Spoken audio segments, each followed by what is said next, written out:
Hello, my dearest viewers and followers. So this movie, Love Was Not Invited, now streaming at Omonioboli TV on YouTube. This movie is a very beautiful one. It was more like a romantic comedy. I really loved every bit of it. So this movie is just about a young lady named Ijoma that works in this high-end soft sale magazine in Lagos, and she's one of the top editorial. Like she's one of the top. She's like an editor in this soft sale magazine, and her direct supervisor sent her out to Warri to go cover this wedding, to like on an official assignment to go cover this high-end wedding in Warri, and only for her to find out that this is actually her ex's wedding. Her ex is actually getting married to someone else, and she had no other option but to obey the instructions of her direct supervisor and fly out to this Warri. And she gets to this as she gets there is this young man she actually meets there, Shegun. It wasn't really his name. This young handsome man, his name is Shegun.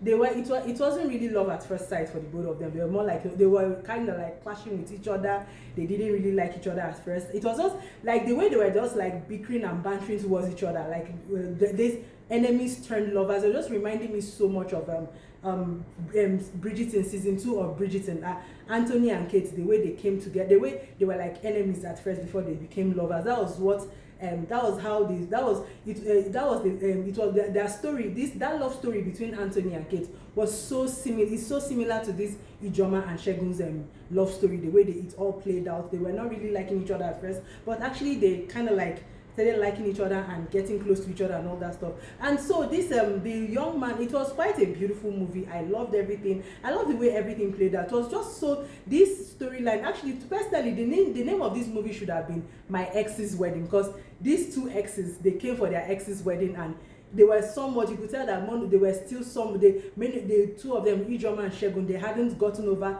they had not let go and moved on from their relationships they had with their exes, David and Ruki, because Ijoma was David's ex and Ruki was Shegun's ex. Like they had not really moved on, and from these relationships they still kind of like had soft spots for their exes and all of that. So it was just so similar. This movie was just kind of like similar to the movie that was shot that Cameron Diaz acted with Julia Roberts. The name of this movie is My Best Friend's Wedding, and it was released in 1997. This movie was just reminding me so much of that movie I watched in 1997, My Best Friend's Wedding, that Julia Roberts acted in. It was really a beautiful one. Omonioboli did amazing in this movie. I liked all the actors came in with their A game. Paul Utomi was amazing. I always like his diction. I like the way he speaks. I like the way he carries himself. And that beautiful girl acted by Ruki, Rose Okeke, I need to see more of her on my screen. She's an amazing actress. And then Teniola Aladese, she was incredible as usual. Also Rose Okeke, the lady that acted as Ruki, Rose Okeke, she's so beautiful and she's so clean. I like the way she carries herself. She's an amazing actress. I really need to see more of her on my screen. You know one thing about Omoni knows how to she knows how to fish out the best and the most beautiful actors. She always has the most beautiful and the most amazing actors and actresses on her channel. I loved her. She was really good in this movie. Even Vine Olugo was so handsome. He's so handsome and he acts so well. And Teniola Aladese, she was incredible in this movie as usual. I really loved this movie. So just head over to this Omonioboli TV and go watch this movie. Love Was Not Invited. I loved every bit of this movie. Omonioboli, you did